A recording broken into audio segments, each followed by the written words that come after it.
this video, we'll take you through all of the steps to install a Smartcourt graphic.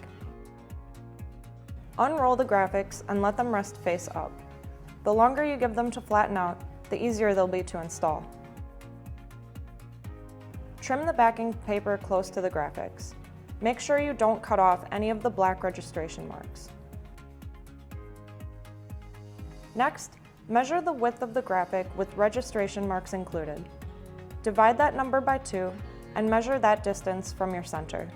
Put a piece of tape just past the point where you measured. Repeat this on the other side. We'll use this tape to mark our halfway point on the court between the sidelines.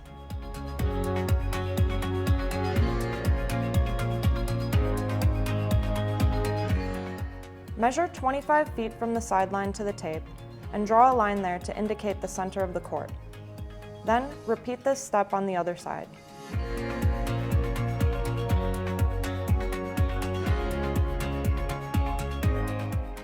Now you can position the center panel of your decal. Align the 2-inch black registration marks to the marks on the tape. This ensures that the decal isn't rotated off center. You can also check that this panel is aligned by making sure the semi-transparent registration marks on the top and bottom edges of the panel square up to the half-court line. Make a hinge with tape in the center of the panel. Make sure it's at least 3 inches wide and press it down firmly. When you're done making the hinge, check that everything is still aligned correctly. Pull back one side of the graphic so that you can remove the backing paper. Be careful not to pull too close to the center or the hinge will start to peel up. Stay a few inches away from it.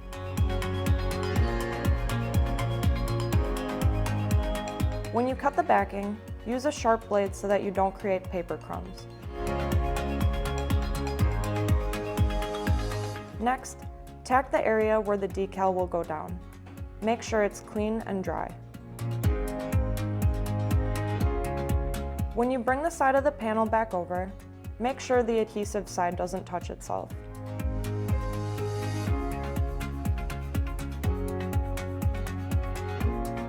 Hold the decal low to the floor and give it some tension while another person squeegees it toward you with a microfiber mop.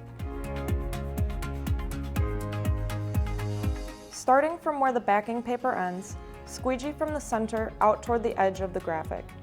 Make your way down to the end and repeat on the other side so that everything is firmly squeegeed down. Overlap your squeegee strokes to make sure that all the air gets pushed out. Then, remove the tape hinge. Carefully pull the other half of the graphic back so that you can remove the backing paper. Be careful when you get near the center to avoid pulling the other side of the graphic back up. Otherwise, it can create ridges and bubbles in that area.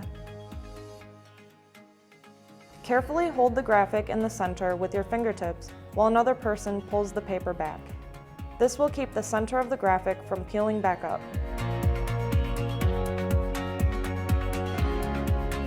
Tack the floor and make sure it's clean and dry underneath this side of the graphic.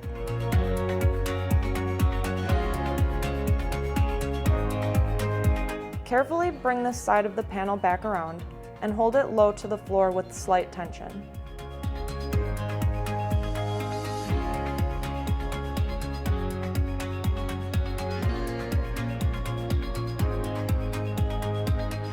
When squeegeeing this part with the microfiber mop, pay special attention to the center to make sure it's tacked down before making your way to the edge of the panel. After you've firmly squeegeed everything down by hand, you can remove the transfer tape. Peel it at a low angle to the floor to avoid pulling the graphic up and creating bubbles. When you line up the next panel, look for a piece of blue tape along the edges. The edges of the tape will line up to the blue tape on the first panel. To make the edges easier to see, you can remove a small amount of backing paper from that area. You can also use the 2-inch by 1/4 inch black registration mark to line this panel up to the half-court line. To make sure you have the right amount of overlap, you can also check that your second panel covers all of the semi-transparent white registration marks along the edge of the first panel. When the second panel is aligned, make a tape hinge and repeat all of the previous steps. When you align the third panel, use the same techniques for lining up that you used for the second.